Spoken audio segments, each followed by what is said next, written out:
Hola, saludamos a nuestros espectadores. José Carlos, ¿qué nos cuentas del coronel? Pedro Baños Bajo, leonés de 63 años, es a día de hoy coronel del Ejército de Tierra en la Reserva y diplomado de Estado Mayor. Su carrera militar se desarrolla entre Zaragoza y Toledo. Ha tenido mando en distintas unidades del Ejército Español y ha sido jefe de Contrainteligencia y Seguridad del Cuerpo del Ejército Europeo en Estrasburgo.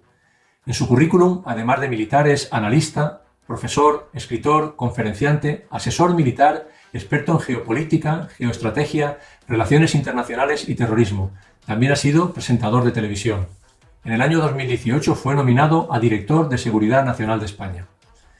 En un mundo donde prima lo políticamente correcto, donde todo el mundo trata de nadar y guardar la ropa, chocan la valentía y el arrojo de esta persona que mantiene su criterio contra las distintas fuerzas que tratan de desacreditarlo, y no precisamente con argumentos. El coronel Baños sabe de lo que habla, o dicho de otra manera, habla de lo que conoce, que es mucho. Con ello, por supuesto, podemos o no estar de acuerdo. Escucharlo no te deja indiferente, todo lo contrario, despierta en ti y remueve en tu interior esa inquietud y zozobra que nos provocan la vida actual y futura. Analista con criterio y con muchos datos, no habla de oídas y sí plantea muchas aseveraciones incómodas para el poder establecido.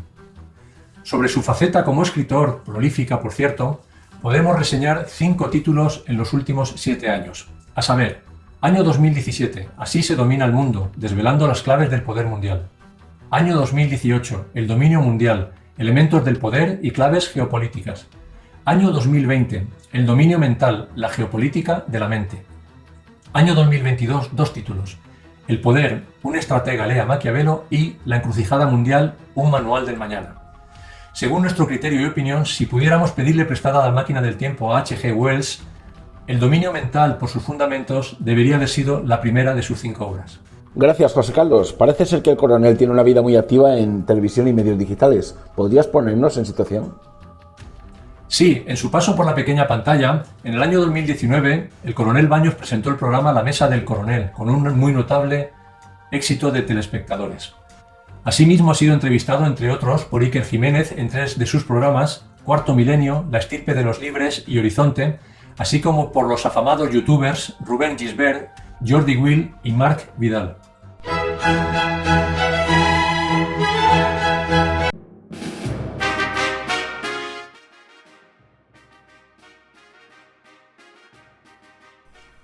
Hola, ¿cómo estás?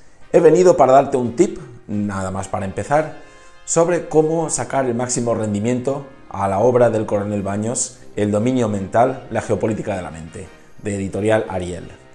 Lo primero de todo es qué mensaje extraemos de este libro. Y es ni más ni menos que ¡despierta! Despierta es ese mensaje que se transmite a partir de una obra que mantiene la intensidad desde el principio hasta el final, apéndice incluido. El dominio mental no es una obra que se pueda leer de principio a fin de forma veloz. Bueno, poder se puede, pero el resultado sería pues confusión, una asimilación, por decirlo así, de forma ejemplificada, a una indigestión de datos. ¿Por qué? Pues la clave la encontrarás en los agradecimientos. Si lees el libro, empezando por el prólogo, saltando a los agradecimientos, verás que justo allí hace una reseña de agradecimiento a su familia por los 6 meses que ha estado investigando y los 6 meses encerrado para escribirlo. Entonces, si conocemos al coronel, su perfil inquieto, sus ansias de saber y la energía que atesora, es fácil adivinar que es un libro para leer por partes. Un par de epígrafes al día, 3 páginas, 20 páginas, recomiendo el máximo. Por muy entrenado que estés a la hora de leer narrativa exigente, la verdad es que los datos que ofrece, la implicación emocional de ver que lo que se escribe en esas líneas coincide con el entorno que nos rodea, pues genera en cierto modo una ansiedad que clama a la reacción. Si tu energía es alta, esa reacción se manifiesta en forma de optimismo, de nosotros podemos hacer el cambio. Pero si en ese momento estás ahí medio, pues a lo mejor te puede desalentar. Entonces de ahí que todavía ponga más énfasis en la necesidad de leerlo de forma ralentizada. Poquito a poquito, asimilar 2-3 epígrafes, darle vueltas, cavilar y al día siguiente otro asalto. Y si tardas un mes en leerlo no pasa nada, pero obtendrás el máximo rendimiento de una obra ante la que es difícil no reaccionar. Con el dominio mental, el coronel Baños tiene más claro que nunca que los jóvenes de hoy, con todas las dificultades que el entorno les propone, son el verdadero motor de reacción. ¿Recuerda la palabra que he dicho al principio? Despierta. Pues va dirigido a toda la comunidad, a toda la ciudadanía, pero especialmente a ellos, que son ese futuro que viene. Un futuro atenazado por un ocio desmedido, por unas estrategias de neuromarketing que absorben, por el regalo de datos que condicionan la conducta, por la fragilidad a la hora de decidir con criterios políticos qué es lo que más le conviene a la sociedad, porque ya todo está pensado y repensado para crear la duda al sujeto de si realmente está decidiendo algo con su pensamiento.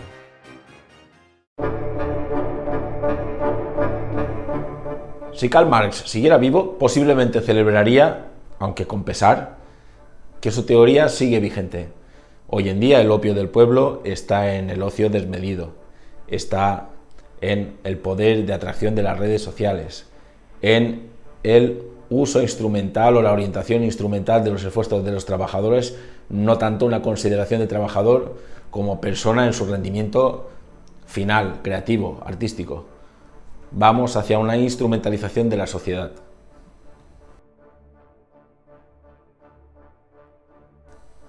Otro científico que sigue vivo, aunque parezca mentira y las corrientes actuales de psicología se ocupen de barrerlo hacia atrás, es Freud, y la palabra clave son pulsiones.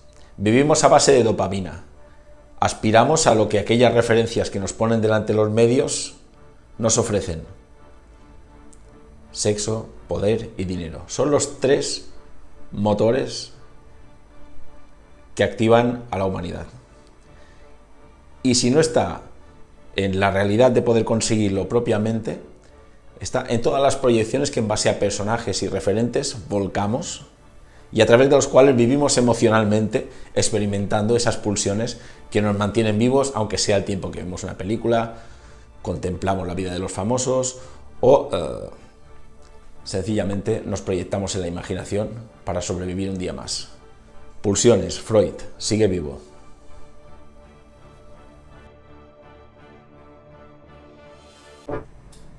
Si el sentido de la democracia, los fundamentos para restaurarla tal vez la concebimos y los clásicos, especialmente nosotros en los tiempos de transición en que los esfuerzos de la ciudadanía se centraban en el colectivo y al mismo tiempo el individuo se trabajaba para salir adelante, lo contrastamos con la sociedad abstraída de hoy y no queda más remedio que remitirnos a Sartre, con el primero nada, después vivir y después nada. Pues semejante realidad nos hace aterrizar, a tomar conciencia del aquí y ahora, y es en el aquí y ahora donde las cosas suceden.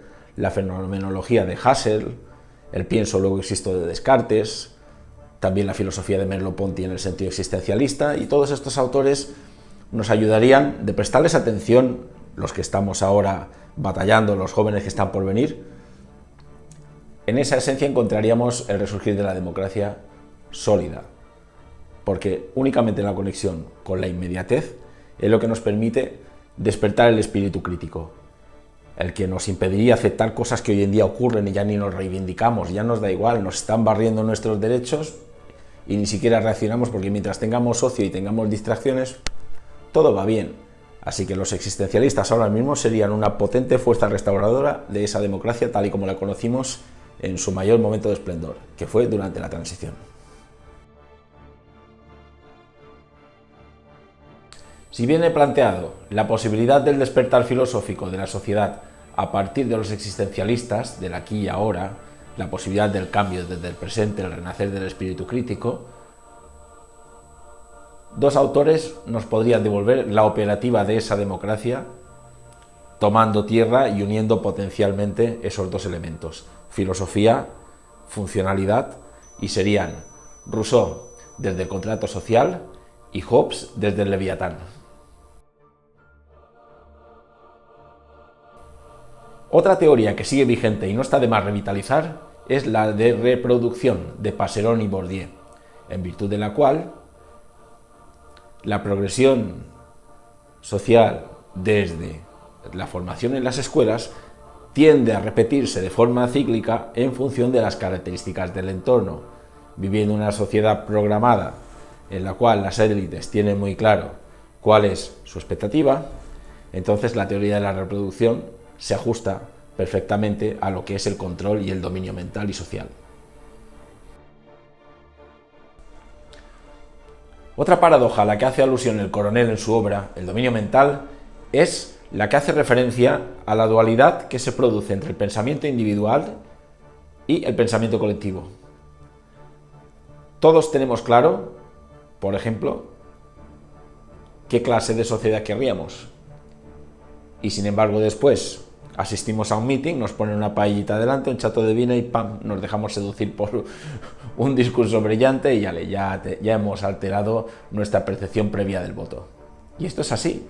El sufragio universal, que es por derecho, de alguna manera se ve adulterado por factores como la desinformación o, de alguna manera, la malversación de la propia información para deformar los programas electorales al punto de hacerlos atractivos, pero internamente jugar con ese engaño interno que todos tenemos claro, que es que los programas electorales en su mayoría no se cumplen.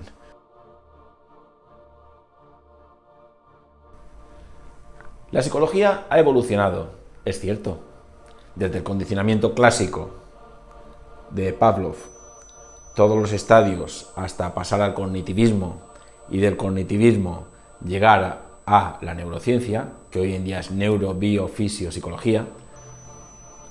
Hemos avanzado mucho, hemos salido al paso de tratamiento de determinadas enfermedades, la tecnología ha salido al paso y permite frenar la evolución de enfermedades como el Alzheimer y otras degenerativas que ahora empiezan a controlarse y a retrasarse sus efectos, pero luego en lo que es el ámbito social, en aquel punto en que no sabemos si estamos dando marcha atrás, ¿qué diferencia hay entre un perro que saliva ante un determinado estímulo o, si acaso, su percepción, y cómo nos comportamos nosotros ante una recompensa muy elaborada por ese marketing tan sofisticado que vivimos hoy en día a través de los medios y la publicidad avanzada?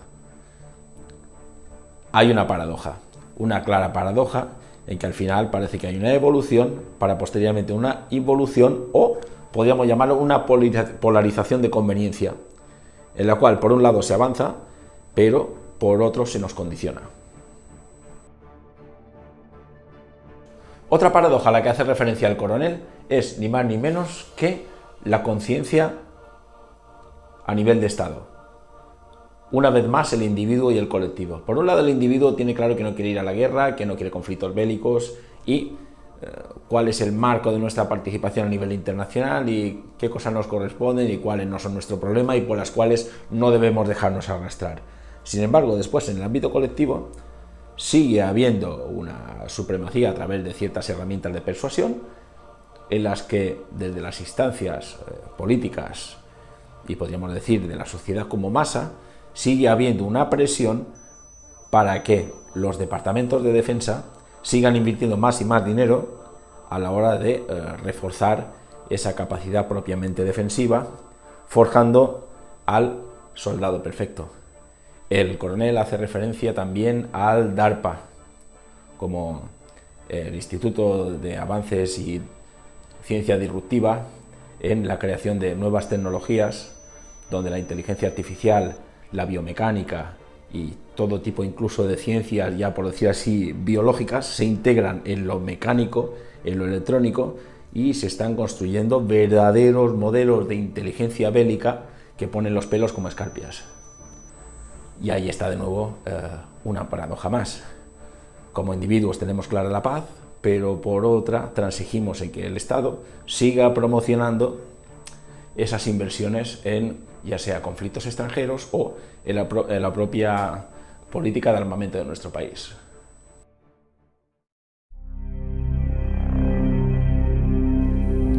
Y ya para concluir, me gustaría proponer un esfuerzo, tanto como individuos como colectivo, de despertar la conciencia y la consciencia.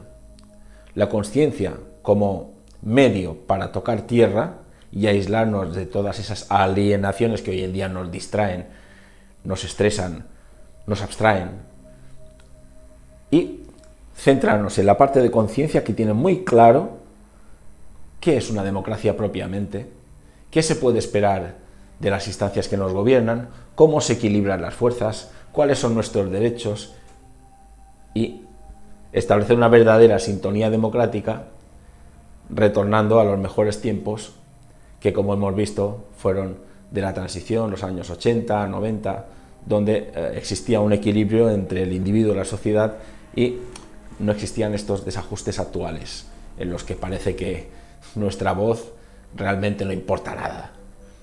En ese ámbito, en esa toma de tierra de la conciencia puede hacer una parada, rehacer su esquema, conciliar individuo con colectivo y recuperar la capacidad de exigencia.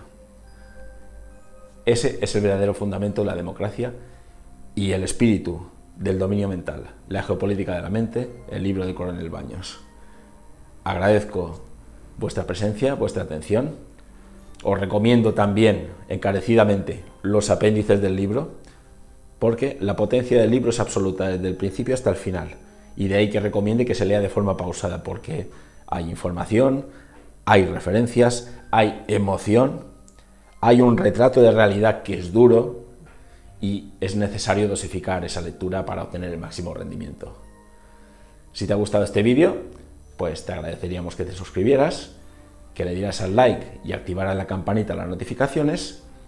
Me despido con mucho gusto del coronel, de esta amable audiencia, y tengo a José Carlos que también quiere despedirse. Un abrazo muy fuerte y nos vemos en la próxima reseña. viviratiempo.com. Sí, por supuesto, me gustaría despedirme del coronel Baños, de ti, Tony, de tu audiencia y lectores, con esta pequeña gran reflexión del filósofo griego Sócrates. Dice así: mi claridad hace que me odien. ¿Y qué es el odio sino una prueba de que estoy diciendo la verdad?